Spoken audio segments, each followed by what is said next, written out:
Hello students, तो आज हम इस वीडियो में class 7th chapter 8 comparing quantities करेंगे। तो चैप्टर को स्टार्ट करने से पहले कुछ इंट्रोडक्शन है, तो पहले हम उसको कवर कर लेते हैं। देखो, चैप्टर का नेम है कंपेयरिंग क्वांटिटीज़।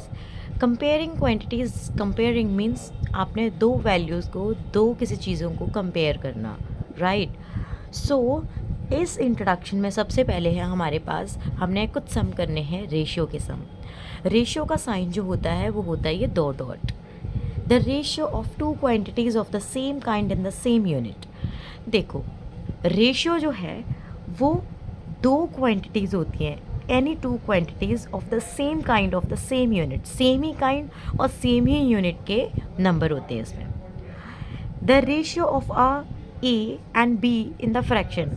अब रेशियो की फॉर्म पे अगर कोई नंबर, अगर कोई क्वांटिटीज़ होगी तो उसको हम डिवाइड वाली फॉर्म पे लिखते हैं, राइट। ए और बी यानी कि कोई भी वैल्यू होगी उसको आपने डिवाइड वाली फॉर्म पे लिखना है।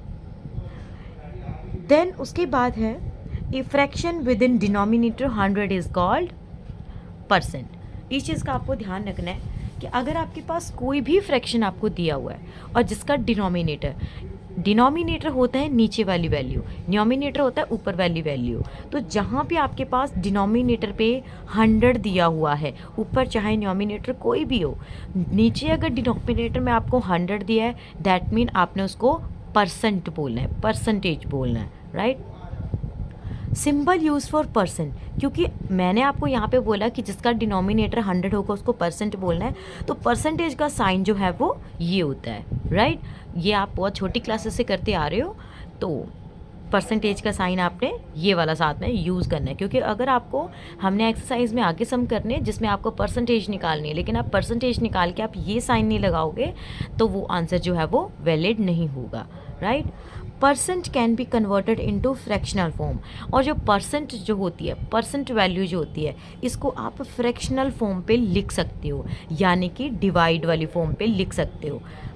उसके बाद है fraction can be expressed as ratio, यानी कि परसेंट को आप रेशियो की फॉर्म पे भी लिख सकते हो।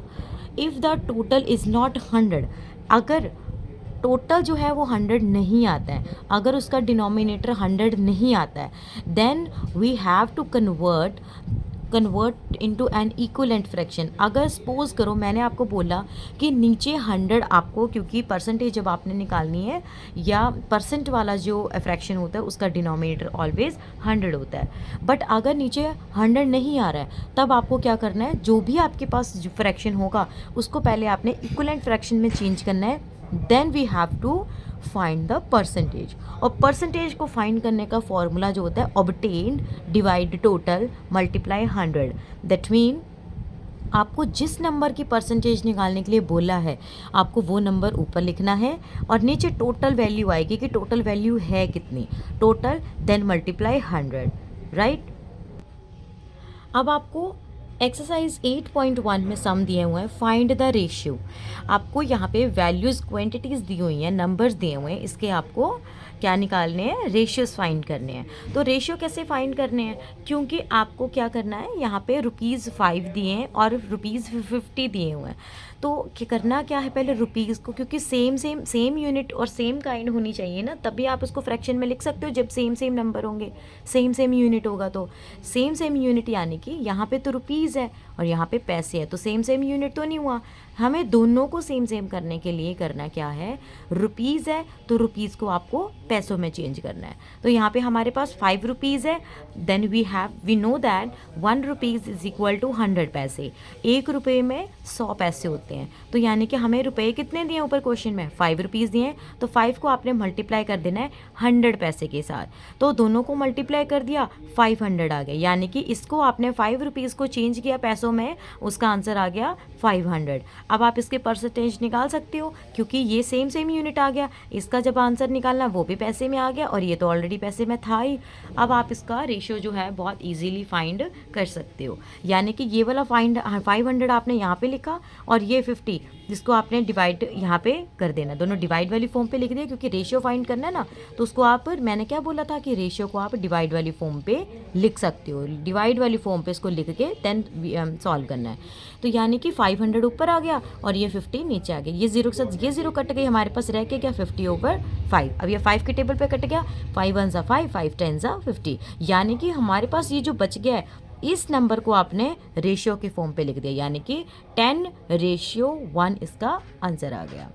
Then next question, 15 kg to 210 gram, यानी कि यहाँ पे भी ग्राम, किलोग्राम और ग्राम दिए हुए हैं, तो आपको सेम यूनिट बनाना पड़ेगा। 15 kg था, then we know that 1 kg is equal to 1000 gram. तो करना है कि जितने आपको किलोग्राम दिए थे उसको आपने जितने एक किलोग्राम में ग्राम्स होते हैं उसको आपने मल्टीप्लाई कर देना, तो दोनों फिर यूनिट सेम हो जाएंगे।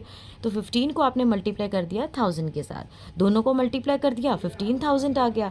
अब ये भी ग्राम में चेंज हो गया, ये तो ऑलरेडी ग्राम में था, तो दोनों सेम यूनिट हो गए, सेम यूनिट हो गए। अब हम इसको डिवाइड वाली फॉर्म पे लिख देंगे, यानी कि इसको जो इसका जो आंसर जो था 15,000 आ गया था, 15,000 ऊपर लिख दिया, नीचे था 210, तो वो लिख दिया हमने। ये जीरो के साथ ये जीरो कट गई। अब ये जो है हमारे पास 5 के टेबल पे कट गया, 7 के टेबल पे कट गया, ठीक है। तो सॉरी 3 के टेबल पे कट गया, 3 5 ज़ा 15 एंड 3 7 ज़ा 21। तो यानी कि जो बच गया उसको रेशियो के फॉर्म पे लिख देना है हमने, 5 रेशियो, और ये 2 ज़ीरो भी थी ना साथ में, क्योंकि 2 ज़ीरो ये वाली साथ में लगेंगी, इसीलिए 500/7, तो 500:7 आ गया। ओके जी। देन अगला है 4 मीटर टू 400 सेंटीमीटर। इसको भी मीटर को पहले सेंटीमीटर में चेंज करना पड़ेगा। तो 1 मीटर में 100 सेंटीमीटर होते हैं। तो 4 मीटर था, 4 मीटर को आपने 100 के साथ मल्टीप्लाई कर दिया, 400 आ गया। अब ये सेंटीमीटर में चेंज हो गया, तो इसको हमने दोनों को क्या कर देना है, डिवाइड वाली फॉर्म पे लिख दिया। ये 2 जीरो के साथ ये 2 जीरो कट गई, 4 के 1 के कट गया ये, तो यानी कि 1/1 इसको आपने रेशियो की फॉर्म पे लिख देना है। नेक्स्ट है 30 days टू 36 आवर, यानी कि 1 day is equal to 24 hour. ये एक दिन में 24 घंटे होते हैं, तो 30 दिन को आपने क्या करना है, मल्टीप्लाई 24 डिवाइड ये वाला 36, कटिंग होगी इसकी, ठीक है। कटिंग करके उसके बाद 12 के टेबल पे कटिंग होगी इसकी, ठीक है। तो 12 2 ज़ा 24, 12 3 ज़ा 36। अब 3 1 ज़ा 3 एंड 3 10 ज़ा 30, यानी कि 10 मल्टीप्लाई 2 यहाँ पे, और नीचे 3 1 पे कटिंग हुई थी, 3 10 ज़ा 20 एंड 1 का 1, इसको आपने रेशियो की फॉर्म पे लिख दिया, राइट। तो बाकी की ये हमने एक्सरसाइज 8.1 का फर्स्ट पार्ट किया है। अब सेकंड पार्ट हमने नेक्स्ट वीडियो में करना है। Thank you.